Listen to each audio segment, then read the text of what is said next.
Hey guys, I'm John Setzler. Welcome back to Atlanta Grill Company. Today we're going to fire up the Amaretto Joe Classic. I'm going to teach you how to make a recipe that's going to be a knockout dessert for your next barbecue. So let's get started on some Drunken strawberry cobbler.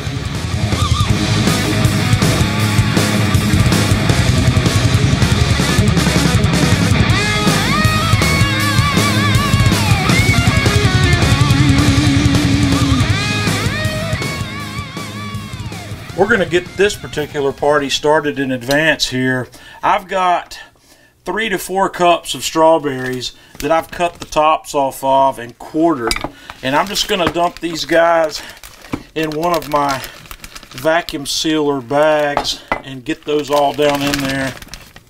And then I've got a half a cup of bourbon that I'm going to dump in there. And I've got about a cup of the Serrano, the Amaretto, and you can use more or less of this. You want to get your strawberries completely submerged in this stuff. I'm going to put this in the vacuum sealer. If you're going to use a container, I would get something that's wide and flat where you don't have to use so much of the whiskey and the Amaretto. I'm going to put these in my chamber sealer and let these guys get a really nice good seal. And I'm going to let these marinate. You're going to want these go for a minimum of 2 hours, but if you can let them go for 24 hours, that'll be even better. So I'm going to take that and put it in the refrigerator. We're going to go ahead and get the Joe fired up. I've lit a fire in the firebox of my Amaretto Joe Classic 3, and we're going to use the slow roller, so I'm going to set those pieces in. I'm going to set the grill grates in the middle position on this rack, and today I'm going to use the Flame Boss 500 to run our grill. We're going to run it about 375, so I'm going to set the temperature for the pit probe up here at 375, and we're going to let the Flame Boss do the driving today. And then I'm going to close my top vent to about the halfway position. And if I've never mentioned this before, when we are baking on the Amaretto Joe, especially breads, desserts, anything like that, we need an extremely clean fire. We don't want any smoking wood inside that grill. We don't want any grease residue, or as little as possible. So if you're going to do a cook like this, it might be a good opportunity to clean your grill out first, or do it after you do something like a pizza where there's no residue left behind. And I'm going to preheat this grill to 375, and we're going to make sure that it's there for a half an hour or so before we cook. I want it completely preheated. Our grill's just about ready, so I've gone ahead and taken those strawberries out and I've drained them, and I've got a couple tablespoons of lemon juice that I'm going to toss those strawberries in and let those sit here for just a little bit while we get our cobbler ready. Okay, our grill's up to temp and it's preheated nicely, so I'm going to set my 10-inch cast iron pan on here. I've got 1/3 of a stick of butter, so we're going to let that melt while we get our cobbler ready. Okay, we're going to get our cobbler mixed up. This is the real simple part. In my mixing bowl here, I've got 1.5 cups of self-rising flour. To that, I'm going to add 1.5 cups of brown sugar, and then 1.5 cups of whole milk. And I'm just going to get my spoon out, and I'm going to work this until it's nice and smooth.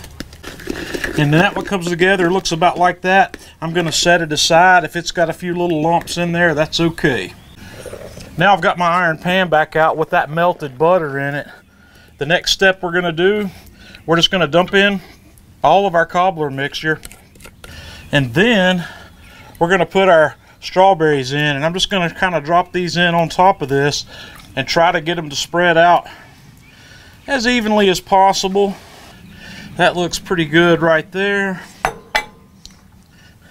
And then I'm going to take some extra brown sugar and just sprinkle it all over the top of this. You can use as little or as much as you like here.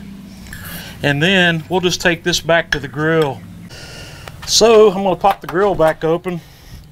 We're going to set this guy right in the middle. And this is going to get 45 minutes to an hour I'll start the timer and I'll let you know how long we went when we come back. Folks, we've been going right at 45 minutes, and yeah, I believe that's about perfect. I wish you could smell that. I'm going to take this off the grill. We're going to let it cool a bit, and then we're going to try it out. Guys, this thing looks amazing. It smells even more amazing. We're going to let it cool for just a couple more minutes here. It's been cooling for about 5 minutes, and I'm going to have a taste test on this. Okay, guys, I'm going to give this a little test. This looks so amazing.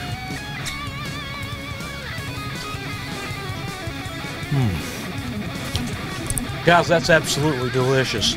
That's amazing. Those strawberries carried that whiskey and amaretto flavor beautifully through this cook.